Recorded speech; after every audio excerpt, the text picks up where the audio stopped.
On this week's episode of Devil's Trap Podcast, we invite you to our Vestal Festival. You can drink the mystery ass milk and press the Virgin reset button. Let's do this.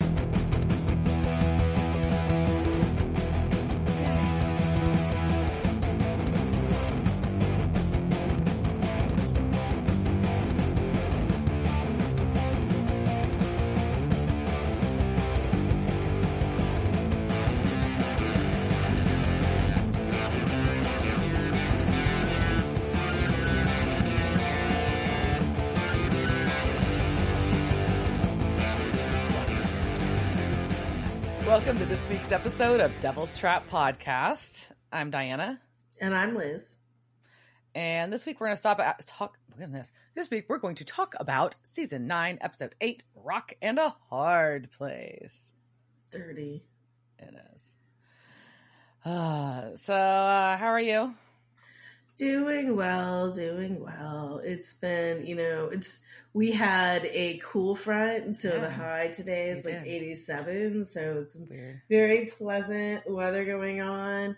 Got to go see Faya play last week, and they were a fun band to go out and check out, and Nina Diaz opened for them, and so that was a cool time to be had in San Antonio.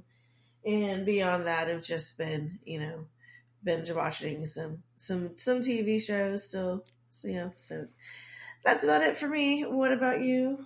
I feel like I've been very busy, and now I'm like, what have I been doing? I did go to see Black Flag with friends, aka Gray Flag, aka Jazz Flag, whatever you want to call them, the current iteration. But we had a fun time. Did they have a melodica? Friends.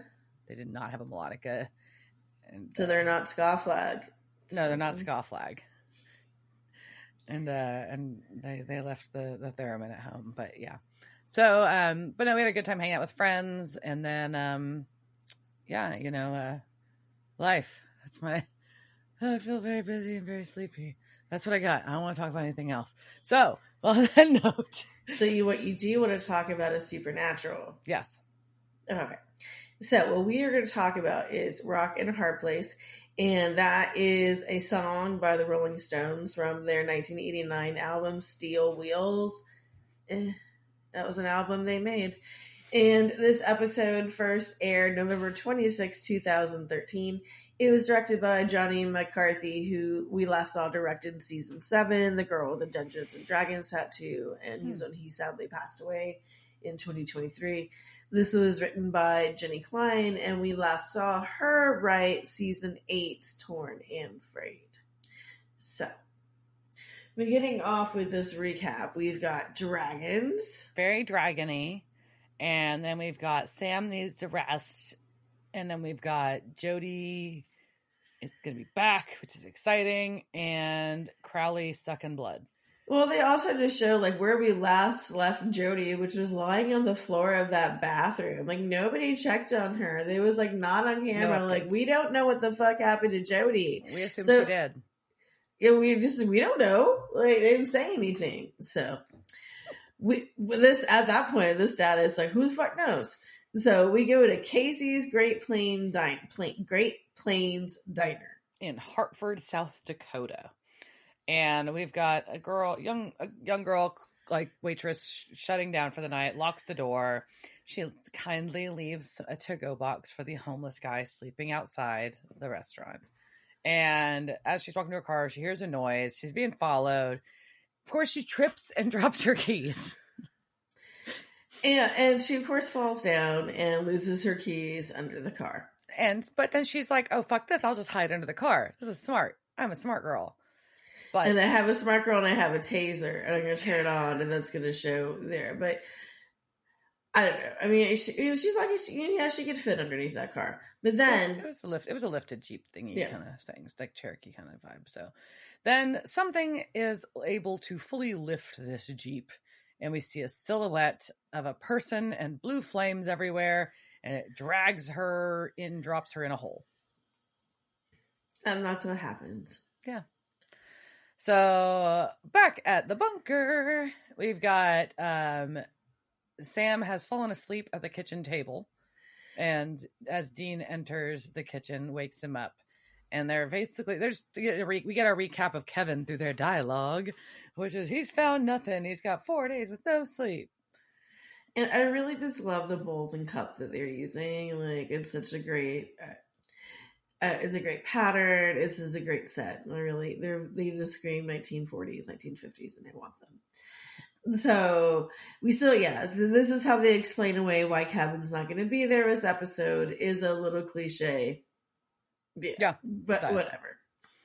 And they're just talking about maybe Crowley lied about Metatron's spell being irreversible, but Sam just keeps yawning. He feels like his battery can't recharge. And we know it's because fucking Sam Ezekiel is trying to fix him both bodies at the same time, apparently, and it's wearing Or he has long COVID. We don't know. Like, there could just be, like, anything that could make him. You don't know. They travel in time all the time. Like, he could have gone to the future and gotten COVID. But, yeah. But Sam just says it. But also, it's very confusing because sometimes he's like, I'm fine. Yep, it is. It makes no sense. So, Dean gets a phone call, and it is Sheriff Jody Mills. Yay! And he puts her on speaker because she's got a case. There's got 4 people missing in the last week in this small town that she helps oversee. So, they meet her at the diner. And they hug, and Dean makes a crack about blind dates. She's not amused. Right? Because they left her on a pass out on the floor, and she's pissed. So, way to bring that up, Dean. So, but also after these hugs, she explains the case about all 4 victims. Yeah, we've got 4 abductions, is what they're calling them right now, with, quote, strong evidence, literally, at every scene. So our pastor was abducted and his door was punched in. We've got an engaged couple whose locked window was ripped open. And now our waitress, where a witness saw someone lift an SUV. I just got that pun. That's great. I'm so glad you figured that out. That's so good. You know I love a good pun. Yeah. Actually, I love a terrible pun too. I love a pun. Yeah. So, apparently all of them were members of the local Good Faith Church. And Jody makes a reference to how her church, her congregation was very surprised at this. And they were kind of like, oh, wait, you go to church? And she's like, yeah, choking on the ladies' room floor because of witchcraft makes a higher power seem relevant. Yeah, but I mean, at the same time, I'm like, it would make me I would be a witch. I'd be like, what the fuck? Like, I can choke somebody out. Like, I would go the other way. But, we all go our ways, Oh, well, but she's also she's a cop. Would you be a cop? Yeah. So she wants to be in the know so she can be prepared, right? Like, you can also be in the know, but you learn spells, and that's how you learn to be in the know. Anyways, so this is the path Jody went on, and it's fine. So Sam's like, well, maybe this is something with angels, and she is very excited for a moment, and Dean is like, no, they suck. But yeah. Sam, Dean, and Jody are going to go talk to our witness, though. And this is our homeless guy, Slim, who saw kind of, sort of. Basically, he's like, look, I heard a noise. I woke up and I saw someone lifting the car. It was too far to see who it was, but I saw this blue light fire, but it wasn't really fire. And then she was gone. So now they give him some cash and send him on his way. But now they know there wasn't white light, so it's not angels because it's blue light. And blue flames, by the way. So we have blue flames referenced several times through this episode. And all I can think about is the 2000s Dallas rock and roll, punk rock psychobilly band, the Blue Flames. Yeah, no, my friend Elsa is, I thought about Elsa for half of this episode. So, hey, Elsa, in case if you ever listen to this, hi. So no, I thought about the Blue Flames a lot. But also on this thing, they're like, oh, it's not white flames, so it's not an angel. And 2 fucking weeks ago, you had pink goo. There were angels, yeah. I know. So what is this? I don't think that rules anything out. I just don't. Yeah. I think it's naive. But anyhow. So they go to so we got Sam and Dean are going to go to the church. And it's a very, I know it's just a a mega church, but it's a creepy one. It's not where it's at. It's like they took somebody else's church. This is they moved into this, there was another church there, and They something whitewash happened that to shit. them, and they just like that's what this feels like. But it's a very large, very gothic-y looking church for their congregation. I don't get it, but okay. It's weird. Yeah. So Sam and Dean have done a tour and are considering joining, and they're meeting with Bonnie. And so Sam's going to straight up ask her about the members that went missing. And she's like, oh no, we've improved security and we're praying, of course. And Bonnie ends up revealing, though, that all the missing were in members of APU, which is Apu, which is Abstinence Purifies Us, their chastity group. So Sam's like, awesome, we're going to sign up for your church right now, and we want to join the fucking group. We're in. Dean is not so gung-ho about this plan. But she will be a squirrel in a skirt, and I would very much like to see a squirrel in a skirt, so good for her. And so while she steps out for a minute, Sam and Dean discuss that it could be something, if something's stalking virgins, it could be a dragon, which is what we were teased with in our recap. But she returns with their purity pledge. It is a commitment to their virginity, and Dean points out that you can't really unring that bell. And she's like, yeah, you can. You just have to ask for forgiveness. So, and poof, you get a virginity do-over button, you get a clean slate. Yep. So they sign. And I'm sorry, Mr. Winchester brothers. At this point in your Winchester life and career, would you sign anything that anybody that you didn't know like put in front of you and sign your real fucking names? That's right? What they do. They put their real fucking names on there. Weird. It's weird. Weird choice. Yeah.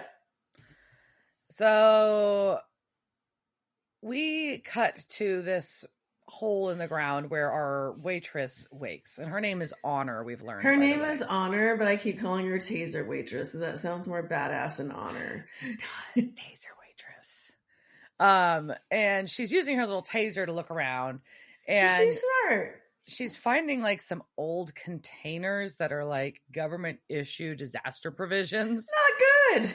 Not a good sign in a nuclear bunker. Nope. It's like, this is not the fun bunker. This is not the fun bunker.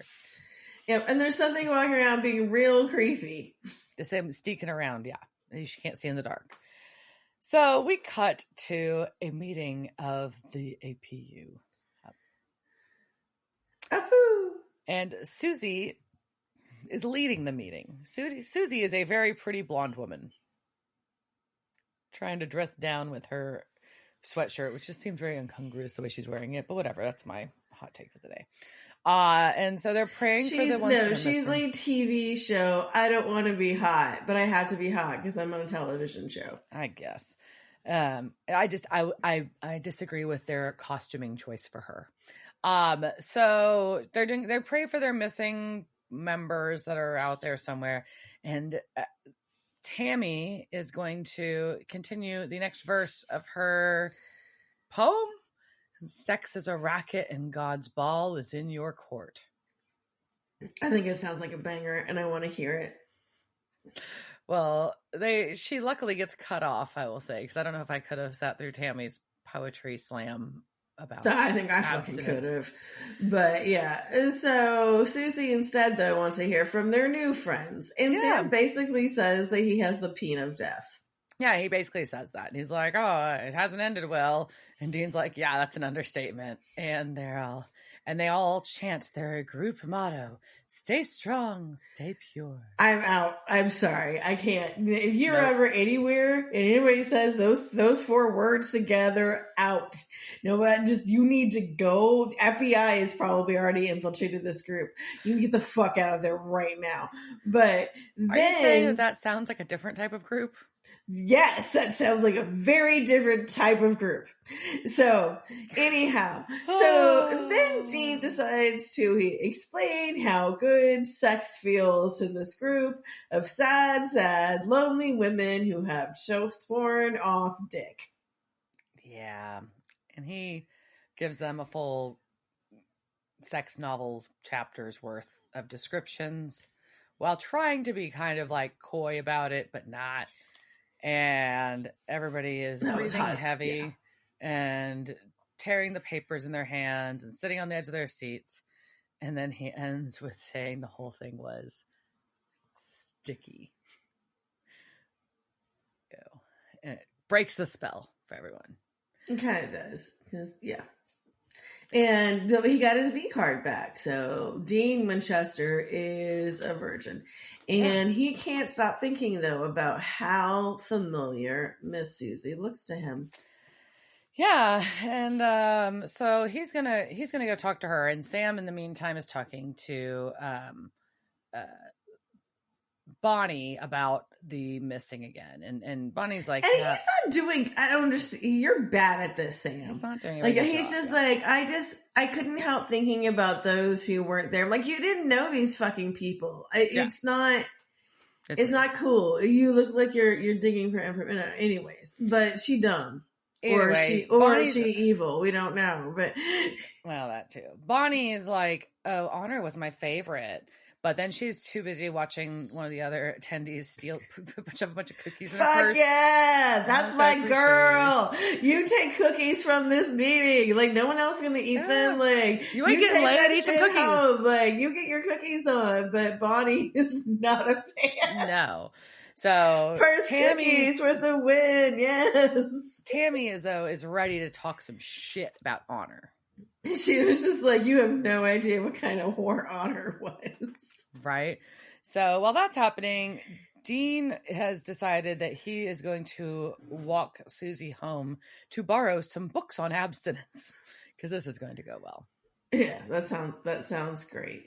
And also, but Susie's just like, I offer individual counseling. And girl, you sound like you're offering a webcam session, like right here. Like, none of this sounds like the up and up. I'm sorry. You do not look like you're about to talk to anybody about chastity. No, not at all. Not at all. So either way, Sam is stuck talking to Tammy about Honor's store-bought cookies for the bake sale, and Dean is going to go try to bang Susie. So in the meantime, Sam ends up going back to their motel where Jody is waiting for them, and she is doing research. And Sam has shared now that he learned from Tammy that Honor and Pastor Fred, who was also missing, were banging. And Jody has found out that Barb, the missing bride-to-be, and her fiance Neil were banging. So all these people, and he told her it didn't count because it was under 30 seconds.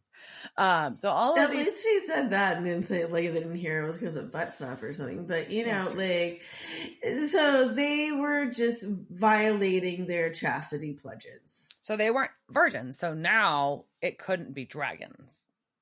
That's no dragons. Boo. No dragons. They're people breaking their expensive. chastity. So Susie and Dean are at her apartment, and she immediately takes off her hoodie and looks very sexy in her little tank top. She has it a very tight looking, very tight looking tank top that probably comes from that documentary show that I forget the name of it. But anyways, yes, but Dean cannot handle her tiny little camisole. No, but she wants to sit and he's going to light a candle. He is ready, but she's crying about her missing friends and just wants him to pray with her. Yeah, at least he's not that much of a dick, right? No. And then so he's still not answering his phone though. No, because Sam's calling. Sam knows it's not dragons and is worried now. So Jody tells Sam that he looks like crap, and they're kind of like have this weird exchange about being born again. But she's like, look, I just enjoy church. I don't consider myself born again. I just need something that made sense and comforted me. Just fine. Yeah, I mean, which is you saw your child eat your husband. I mean, maybe you need Jesus for that. That's on you, Jody. Like, nobody. And then you got choked by witchcraft on a bathroom And then you got choked by witchcraft. And then I think you should go to a different place and learn how. But whatever, you do you, Jody. So that happens, and then we go back to Susie and Dean. And she's actually getting books for him now. So it's not, so it looks like she actually does want to do this. It's a lot of books on chastity. It's a lot of books on chastity. I know they're made by the art department, but I also know, sadly, there's that many books on chastity. Well, while she is wandering around gathering books from multiple rooms, which is an odd choice also, Dean has decided to go through a drawer and has found a copy of Casa Erotica 28 as a DVD with Susie on the cover. Susie and her maracas. Yes. God wouldn't give me maracas if he didn't want you to shake them. So, that's some dirty dancing. Okay, so yeah, so Susie comes out and Dean says, "Hola." Yeah, and they have a very sexy exchange. And it gets real awkward and calls her Carmelita. And she's like, "You need a new counselor." And he's like, "You're a legend." She's like, "I'm trying to leave it behind." Yeah, it's very weird. Like, so apparently Susie / Carmelita had a very good time with the industry. We're not going to, like, no judgment on hers, how you did it, and Dean is just like, "I love you and you're amazing." And then she's like, "Thank you, sir, for honoring my work. Now let's honor it together by doing it." Right, even though that's the life I left behind, and the whole point of me is to not do that anymore. But he's but also, like, he's not creepy about it. He's kind of sweet about it. Like, it's kind of like fanboy. He's fanboying her, which is kind of funny too, to have that turn on Jensen Ackles, right? To like have like he's totally fanboying on her. Yeah, I don't know. It's a very interesting exchange. I'm just gonna say, like, yeah. She asks if he's a bad boy in Espanol, and he says, "Sí." Yeah, I don't know how I feel about that. So okay, so that happens, and then they start to make out. And then we go to Taser Girl having problems. Yeah, she's still wandering around. She finds more emergency supplies and a lantern, which is very helpful because she doesn't have to use this freaking taser to light her way anymore. But she finds also an unconscious Pastor Fred, and she finds Neil and Barb. And Neil and Barb have been just like hanging apparently and just quietly hiding from her like dicks. And they're like, "Oh yeah, we're all just Neil and Barb. We're all gonna fucking starve to death just like him. Sorry." I don't trust them. Not at all. Like, nope. And then we get a flash of blue flames, and Pastor Fred's gone. No more Fred, and you're gonna hear screaming. Yeah. So Sam and Jody are like, "Fuck, we gotta go check on damn Dean and Susie because they're gonna be breaking their vows." So whatever. It's been over an hour. Yeah, I like how Dean couldn't keep like in his pants or like longer than like 2 hours. Like, way to go, self-control, man. Well, Dean and Susie get dressed and make out again, and as Dean goes to leave, there's blue flames knock them both out. So, yeah. And then they cut to somebody scraping their nails down a wall like an asshole, and of course it's fucking Barb. I don't like it. What the hell, Barb? That's so gross. Like, look at your ew. It's just, you nasty. Ew. Can I make a mean comment? This has only been like a few days, right? It's not actually been down there for like a month. Yeah, I don't. It was 4 people in the last week. I thought was the whole like thing. Barb, we don't know how we would react if a mythological being deity locked us in a basement, but maybe not this. Maybe not that yet. Maybe, sure. Maybe like give me a couple more days. But you don't know how time goes. You just saw somebody die. But I also just can't stand for my nails to be that I just would bite them off because you can't have your nails be like that uneven. Like, it hurts to think about it, but I have my freaking acrylics that just like pains me. To even I have no nails because I just bite them off, but they can never like be like that. So, anyhow, sorry. Enough on Barb's nails. So then she licks, and she licks her blood, which is also just gross. It's just all this. So that happens, and Dean and Susie get dropped in. And then they say that, like, one of them says, like, when Dean wants to know where they are, one of them says that they're in hell. And Dean looks around and is like, no, not really. It doesn't look like it. I don't think so. It looks like a basement to me or something. But Yeah. So Jody's at the apartment now, and he's like, "Yeah, the neighbor saw a flash of blue." And Sam's like, "I look at these DVDs I found. Looks like Sam crossed someone off his, or looks like Dean crossed someone off his bucket list." So back in there, Dean's going to try to find his way out of this bunker. Obviously, he's going to try to find his way out. They figure out that there's an air vent, so they're not going to like suffocate, but there's no food and no water and no exit. And so no one was able to see what took Pastor Fred because the blue flames were too bright. He's trying to problem solve. Yeah. So Jody and Sam have to research, and Jody strikes gold in her hunt. I don't know. They're in South Dakota. I know they're miners instead. Sure. Jody has discovered. That's what Jody does in her spare time. A story. She goes panning. She goes panning for gold. Jody has found a story about a Roman goddess of the hearth, Vesta. And it's 6 girls it's a fire being a symbol of purity. So they had to keep the fire going, and they had to be virgins, and had to be virgins for 30 years or get buried alive. Yeah, and so that's what Jody says, or that's what Diana says. What Jody says, which Diana's was a little off, but that's okay. Diana, Jody's was close to what Jody said. You're close, but Jody is also a little off in some things. So we're going to talk about, what she was talking about, which is Vesta, and we're also going to talk really though about the Vestal Virgins. And this lore? So this is lore. Okay.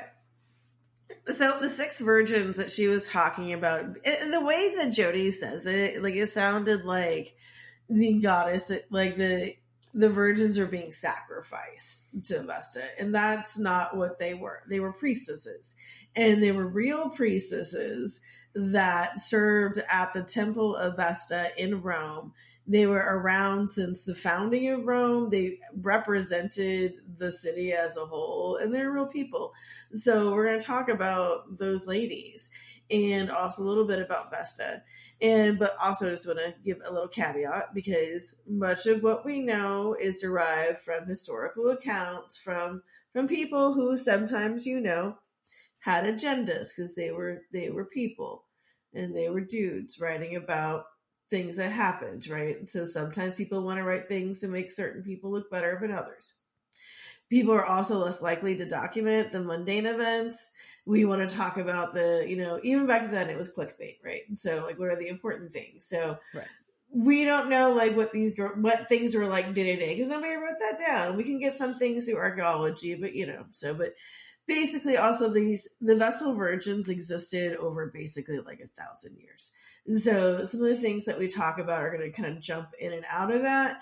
And because we don't have time to talk about 1,000 years of history in like little bits. And also that's just not how things are recorded. So just look at things through those, like a fuzzy lens, wish for a time machine so we can learn the truth, even though time travel is stupid. So let's start with the goddess Vesta. So I don't like to say mean things about other women, especially when they are goddesses. But Vesta's kind of boring. And she was just compared to the other goddesses. I mean, she was important to Rome, but as a deity, meh. And I'm immediately regretting what I typed here when I'm about to say, but I can't help it. And she is a trad wife goddess. And that is probably because the dudes writing about her loved a trad Roman wife. Like, that's really the epitome of what they wanted, like traditional Roman values, right? That's what they were. So anyways, but that's, she was about virginity and being chaste. And, that's not a lot of fun sometimes, right? She was also an eternal virgin. And all I can hear is like, you're a virgin who can't drive.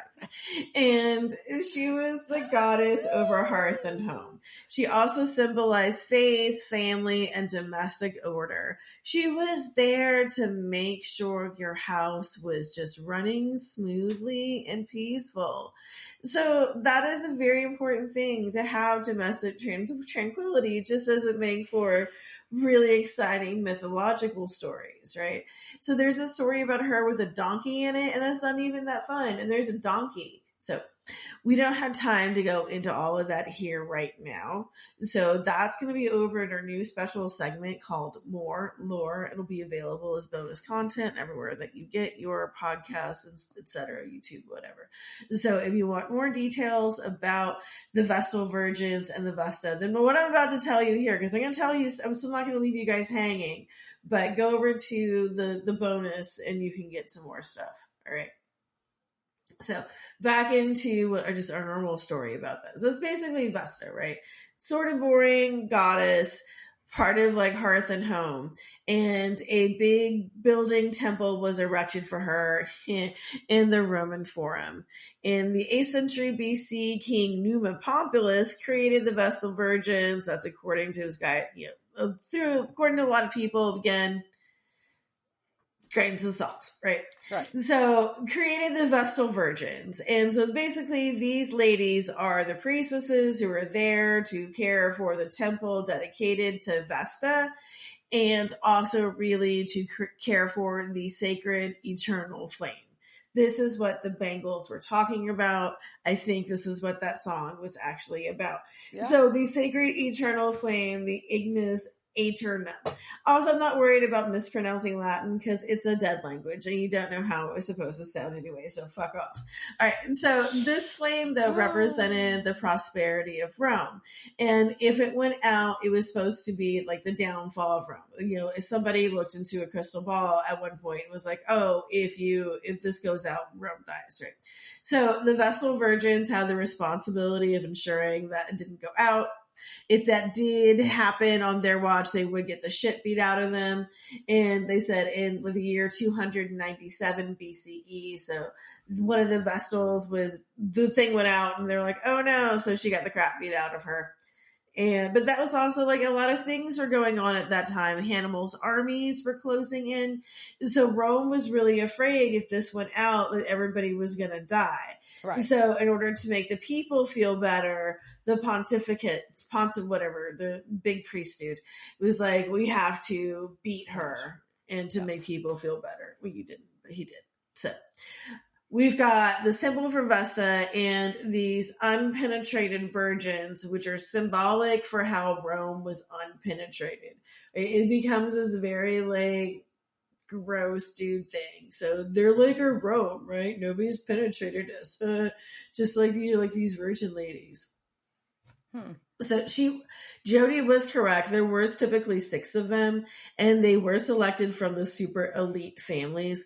If you know anything about Rome, you know they had a big class thing, and they had one group with the patricians and the plebeians, and then there's people underneath the plebeians too. But there was always the plebeians that like working class, patricians like your upper class, your nobility, and they're always kind of at odds, and a lot of the infighting in Rome comes between those two things coming in. So Vestal Virgins came from the super elite families. Originally, they had like a group of 20 virgins that got together, and then like they couldn't get like 20 like all the time. So finally it was just like, one's enough. You can just pick from one.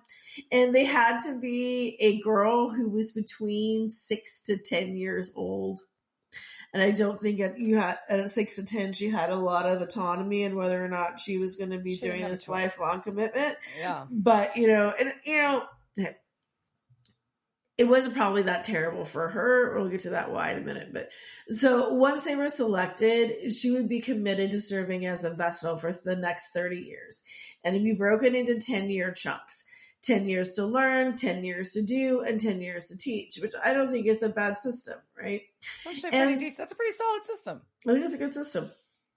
And then after those 30 years, you can fuck off and go get married if you wanted to. You can finally lose that big V card. No way. There's like, this is the day. But like what was the age span though at that time? I mean, like it wasn't much over like 40, right? I mean, but there were ones who did live longer because there were priestesses. They had the good life. They were living, like, these were living, you're right, they were living the good life. They were generally from the upper class, especially the Vestal That's true. Virgins, where by the time, like, they're in, like, they are very entwined with the imperial family, and so Okay. everybody's giving them shit. Like, they have, like, all the good stuff. And some priestesses, like, ended up staying for, like, over 50 years and being, but they didn't, like, really say when the new priestesses were chosen, like, if people, like, oh, the Agnes looks like she's getting long in the tooth. Do we start a new thing now? I don't. It's probably political. Probably. But to be selected, like I said, it was an honor. They had rights that other women in Roman did not have, which was just any. So a Vestal could handle her own money. She could buy and sell property. She could free slaves. She could accept inheritances. She could, like, basically be a notary. She could, was in charge of, like, holding people's wills. She could testify in court. She could have a voice in the Senate. No other lady in Rome could do this. Like, rich ladies couldn't even leave their houses without somebody with them. Like, women in Rome couldn't do jack shit. And the Vestal Virgins were pretty well off financially. We know that they got gifts from the royal family and other benefactors.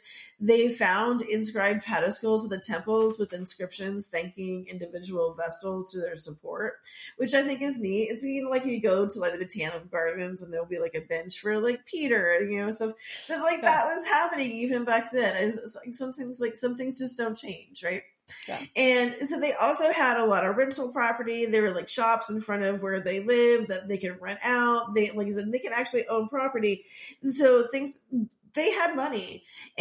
But there also isn't a lot of details about how they spent it because they were women and people didn't care about that. So when we hear about them again, it's kind of when they were bad or when other things happen. So bear that in mind. We don't know, like, what they're doing. But we do know because they could have, they have the ability to write wills and to leave money to people, including women, that there were Vestal Virgin dynasties. Just, aunts passing this on to, like, nieces and stuff, which is, I mean, it's elitist but cool, right? It's kind of like, this is, like, how these women are, like, fighting to have power in this place that, that you can't really do it. So, to be a candidate, though, I mean, again, these are little girls. They're between 6 to 10. Their body had to be physically perfect in every respect. Both of the parents needed to be living, although there are some cases where I didn't see those cases. So I think these rules shifted over, like, 1,000 years. Yeah, you said probably political. Yeah. So both parents had to be living, and neither could have been divorced, have been a slave, or be engaged in negotia sordida, which is, sordid negotiations. So, like, you couldn't be, like, a gambler. And, like, the slave thing is interesting too, just because in Rome, you could, like, if you got into debt and you couldn't pay it off, you could become a slave, right? And so you could be moving through that class system. So, but once you did that, you're out of line for this position. You couldn't have any speech impediments.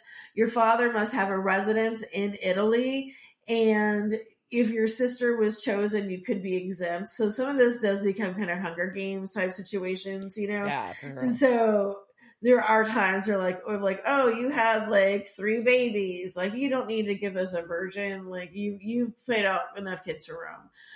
But in the end, they had to be absolutely chaste, and they do have to take that vow of chastity to be a virgin for as long as they are a priestess. Because, again, they're representing Rome being pure and unpenetrated, right? So they have to do that. But it's also, besides just, like, being, like, virginally chaste, it's also just that idea of being morally pure, right? I guess, So, and not, and we'll talk about when Was the it people so strong and so pure? Stay strong, stay pure. That's what I think that was what it was. Yeah. So, and when she got selected, the Pontifex Maximus would point at her. Oh, and she's sitting on her dad's lap, because that's not creepy at all. And so she's sitting on her dad's lap, and the Pontifex Maximus points at her, and then he takes her away by the hand, and it's imitating her being captured in battle. It's called the Captio. And in a wedding ceremony, she would have sat on her mother's lap. So in this one, she sits on her father's. And so, within, like, if you lived in Rome and you were a woman, you were always owned by a man. So every family, every clan had this pater familias, right? So he was like the head patriarch dude. And if it was like your dad and you were a daughter, so that was like while you're growing up, he's the one who had control over you. And then as you got married, then that control would shift to your husband. Right. And you wouldn't have a time in between. But with the virgins, what ends up happening with them is they end up basically kind of shifting to the state, but no man ever takes them over, just Rome. So, but again, it was very important that they stayed chaste, and if they lost that, then they were accused of something called incestum, and that was treasonous against Rome, and basically sounds like incest, and there are things like that is where that word comes from. So basically you're fucking your family because you're Rome. Huh. So anyone you fuck is and so. But losing her virginity could be the downfall of the entire nation, and it's hot. Right? If you're just like, man, if we have sex, like, whole country could fall. Like, tell me not to touch that hot stove, right? And so the do not touch button. The do not touch this red button, right? And at first it was like, oh, the punishment's going to be like a stoning. But then Tarquin Elder, he was this king, he was like, well, no, if we're going to do the stoning, we're going to do a beating, and then we're going to bury them alive. Oh, no. So I'll get into more details about that in more lore. So she would be accused of incestum, told to stop doing her rites, making financial moves, like selling slaves, like basically like going, like, you're going on trial. We are reverencing you to the state, kind of, right? So she would have a trial, be judged by the pontifexes, the priests, and a tribunal. And if she was found guilty, then she would be buried alive. There were many instances, we'll talk about the other thing, about if she was buried alive, women who were found innocent and then had to get retried to be found guilty just to make the public happy. And so, but beyond that, as times went on, the Vestals just became more and more enshrined with the royal houses and more enshrined with politics. And just became like these, like, it was a way to, like, women to really have the say within Rome, which I think is great. So, but by the 3rd century AD, it was suggested that some of the Vestals halls were being used to worship the divine emperors. And so they're kind of getting more, they are always the state, right? Religion was always the state, but now they're like super, like, but one of the rights that they have, I think is really interesting, is they have the ability to be an intermediate in between the state and the people, which is a right that not anybody has. So, talk more about that in a minute. But so these ladies, like I said, they had this really interesting role within politics. However, as Christianity became more popular within the Roman Empire, the Vestals became less so. And in 375 AD, the Emperor Gratian, whatever the fuck your name was, they took away the Vestals' privileges and their property, and soon thereafter, the Vestals were disbanded. Rude. So that is the Vestals.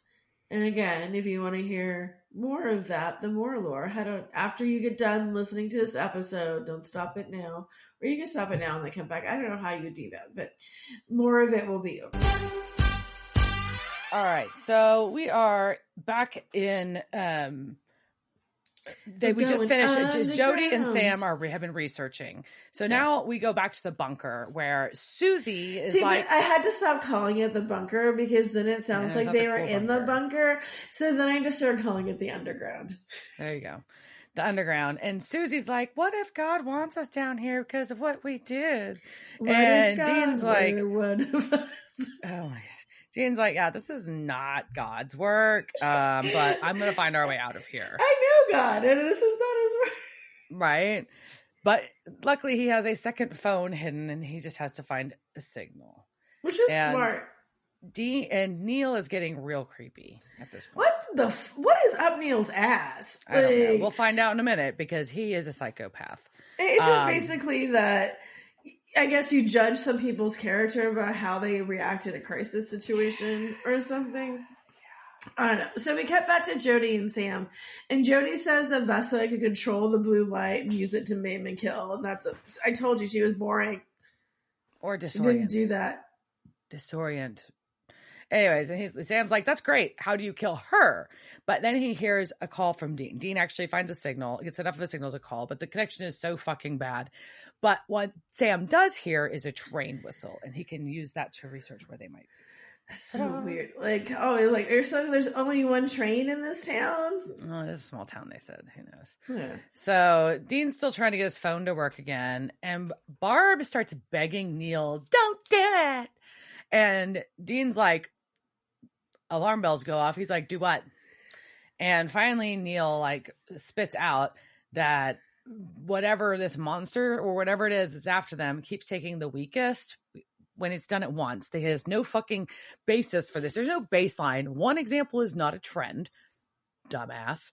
But anyway, so he wants to serve Honor up because Honor's been kind of limping because her leg got kind of injured in all of this drop down into this pit. And he wants to serve her up to buy time for everybody else. And Dean shuts that shit down. Good Dean. Yeah. And then we go to Sam doing a literal fucking word problem involving a train station and a train leaving at miles per hour and then having to figure out. I'm just like, oh, this is why you got that score on your SAT, isn't it? It is. But Jody's like, oh, it's the old farm 5 miles east of town. Let's go. Oh, and you can use oak stained in Virgin's blood. Yes, because she found this already, by the way. Like while they're leaving and she's putting it on her coat. Oh, it just says right there. There it is. Ta-da, let's go. And Sam's like, wait, I'm a virgin. She's like, no, I think we actually need the real thing. So they're going to go talk to Tammy.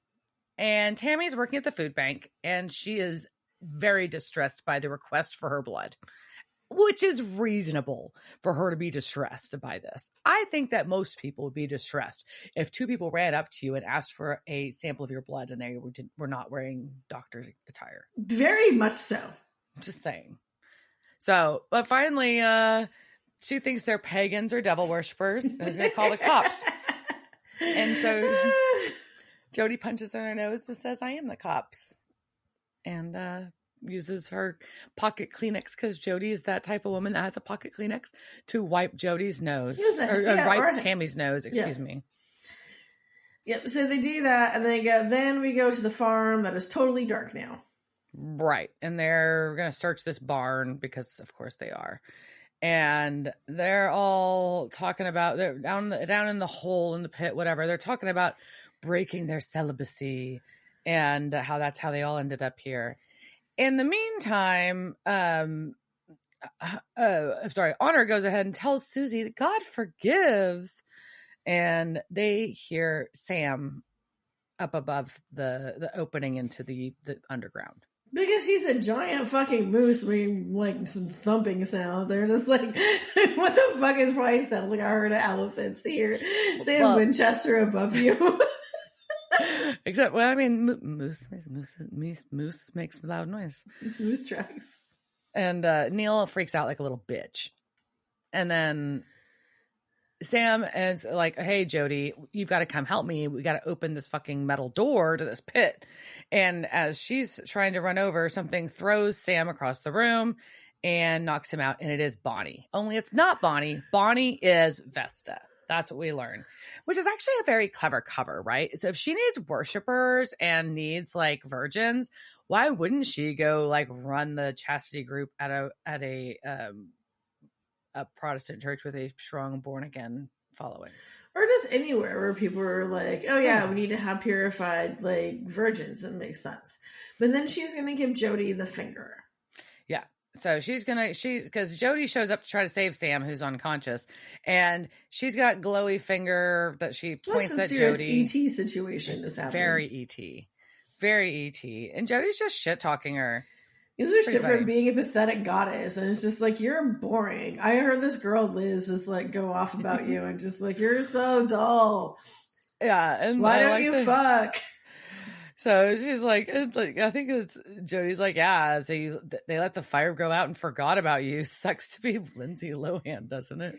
Yeah, there's no reason to throw shade at Lindsay. All right, leave the Lohan poor alone. Lindsay, but she's doing excellent these days, for the record. But Vesta also throws shade at Jesus, calling him the hippie in Bethlehem. So that was also the funny. hippie from Bethlehem. Yes, yeah, and says that they used to throw virgins at her. They did. So they're now Bonnie Vesta uncovers this table that she has that is very fucking creepy.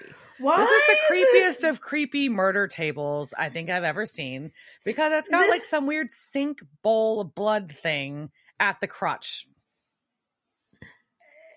It's like I don't know. It's like you took a psychiatric one that I didn't even explain this. It's a murder table. I don't like it. Don't like it. I Dean's did still order trying to break the out. Pottery Barns, like 2024, just like summer edition. It's Yeah. coming in for the backyard soon. That's what it is. Yep. So I got it antique. Jody's getting strapped to the table. Dean's still trying to break out. Sam's fucking unconscious. Anyways, it's a mess. And so we've got this weird blood sink at the crotch that I'm very concerned about. And Vesta's talking shit about her born again virgins. Basically, she has to eat their liver because it's soaked in fear. It's the only part of the body that's still trying to purify it. And but I mean, like, you don't want we certainly don't want the Winchester's livers. That's for damn sure. Yeah. But but then as like they fight, and then Jody tries to stab her. Yeah. Jody tries to stab her, but Vesta's real strong and grabs the oak stake and stabs freaking Jody in the chest. Well, she says, "This is how a goddess acts." That's what she does. But Sam's awake now, so they're gonna fight. And and it's so Jody's still getting sad, then Dean's trying to get out, then Sam's getting the finger. It's so ridiculous. And in the midst of this, Jody is able to pull this fucking stake out of her chest because Jody's a bad bitch. She is. And she's like, but while this is happening, Vesta is trying to like reach inside Sam, and she's like, "Ooh, you're all duct tape and safety pins inside. How are you alive?" And she's just freaked the fuck out by whatever is inside of Sam. And right before he can ask any other questions, Jody is able to get up and stab her in the back, and we get a blue flame out, and she dead. Yep. Right as Dean is able to open the pit. Yeah. So he gets out. We go to the motel. Jody's arm is in a sling? Well, I mean, I guess that makes sense because it was like in her chest on the right side of her chest, so like not her heart side. So I mean, I guess your arm would be in a sling so you don't like move it around a lot.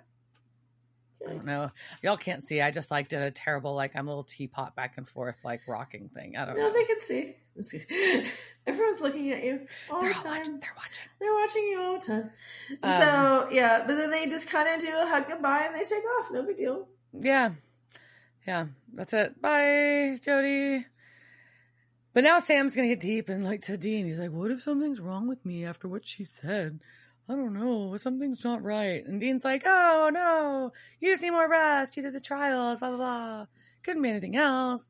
And Sam's like, "You're right. Maybe it's just me. Maybe I'm just a mess and I'll never be all right." Dean's like, "Fuck, man. I gotta tell him about Ezekiel. I have to fucking tell him. Gotta tell him." And then we get blue eyes and it's Sam Ezekiel. And he's like, "You can't fucking tell him.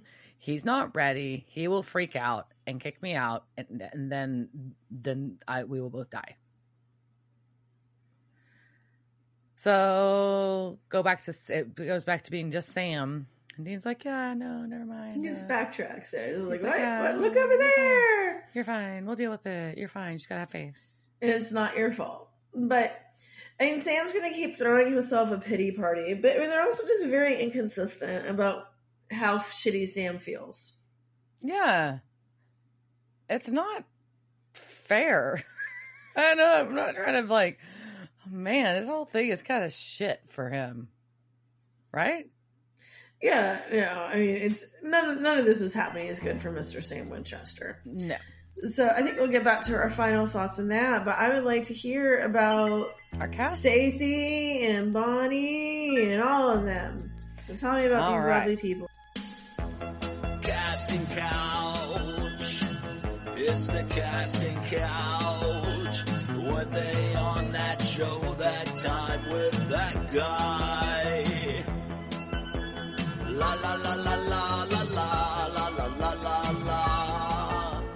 Bonnie / Vesta was played by Lindy Booth, and she's been in episodes of Twilight Zone, 4400 multiple times, CSI New York, Ghost Whisperer, NCIS, Republic of Doyle, Stumptown, Grey's Anatomy 3 times, Flash a couple times. She was girl number 1 in Detroit Rock City, Cassandra in American Psycho 2, Nicole in Dawn of the Dead, Night Bitch in Kick-Ass 2, and Cassandra in a series called The Librarians, plus a lot of Hallmark movies. The Librarians is part of the Electric series, and we've talked about that. So remember the Electricon series? That's the reason I'm watching Leverage. Yes. So Librarians is part of that. Oh, okay. Full circle. There you go. Go on. Susie Lee is the character's name, was played by Susie Abermite. And I think she looks like Busy Phillips. That's my quick comment real fast. But anyways, she's been in episodes of Burn Notice, One Tree Hill a couple times, As the World Turns multiple times, CSI Miami, CSI, Rake, and Chicago Med a handful of times. She was Amanda in Battle for Los Angeles, Pam on the TV show Jessica Jones about 8 times, and then was Mother Hardin in the Forever Purge, part of the Purge movie series. Plus has also done a lot of Hallmark and TV movies as well. Honor was played by Tara Scoveby. She's in a couple episodes of Supernatural as a different character. But she's been in episodes of Arrow and Minority Report. She was Drusilla in A Christmas Story 2, the 2012 but not version. that Drusilla. No. She was Nikki in Summer of 84, Robin / Margot in Once Upon a Time for, that's about 10 times she appeared in that show. Michaela in Bring It On, Cheer or Die, which was a continuance of the Bring It On movie series. And most importantly for me was Polly Cooper in Riverdale, several dozen times as a reoccurring character, major character. Yeah. Tammy was played by Amanda Lissman. She was in episodes of Arrow, Suits, and iZombie.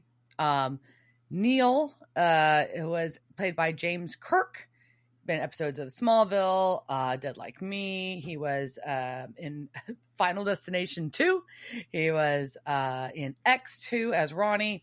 He was Sebastian in She's the Man. Peter in Dr. Dolittle 3. And does interesting that has recently done a lot of voice work, specifically for the My Little Pony cartoons as Microchips. And has done a lot of Hallmark movies recently as well. Barbara, our bride to be, was played by Hannah Peterson. She's been in a lot of shorts that have been submitted for festivals and things. But she's also in a lot of Hallmark, but was on the TV show The Good Doctor a couple times. Very cool. Yeah. There we go. All right. So, what did you think about this episode? A, I like Jodie. B, I appreciated that they finally kind of sort of readdressed the Sam situation a little more clearly, because they did address it. No, they did, because he kind of knows something's up now, and Dean was actually about to fucking let up and be honest, and then was given a reason not to. That's the point I would make on it. So that was good. I think that it was a fun storyline. I mean, I liked the silliness of the tongue in cheek. Not that being a virgin is silly, but this was silly. It was silly. I think they could have taken the virginity stuff farther. Yeah. And we all. I like that they played into Dean's obvious obsession with porn was played into, which is fun. Well, if you're going to do something, I mean, they did take it to one direction. Just like if you're going to do something that's absurd, then you might as well go all the jump way. all the way in. Yeah. I hear you. Yeah. How about you? I just cannot stand Sam's pity parties, but. Yeah, I mean, I like Bonnie. I think it was a very strong female cast. Yeah. For sure. So I think they all did a really great job of it. And yeah, and again, it was cute. It wasn't earth shattering. I don't like really. They could have made it more of a morality play than they did. You can definitely see how times are evolving. Like, if this episode had been made by a different TV show 10 years earlier, like, I just feel like it would have been a different her virginity thing, right? Like, I just think it was a forward-thinking play on what being pure could be. Right? Like, they didn't go all religious about it. They didn't go, all, I don't know. It's a very weird subject to be doing kind of a funny episode on.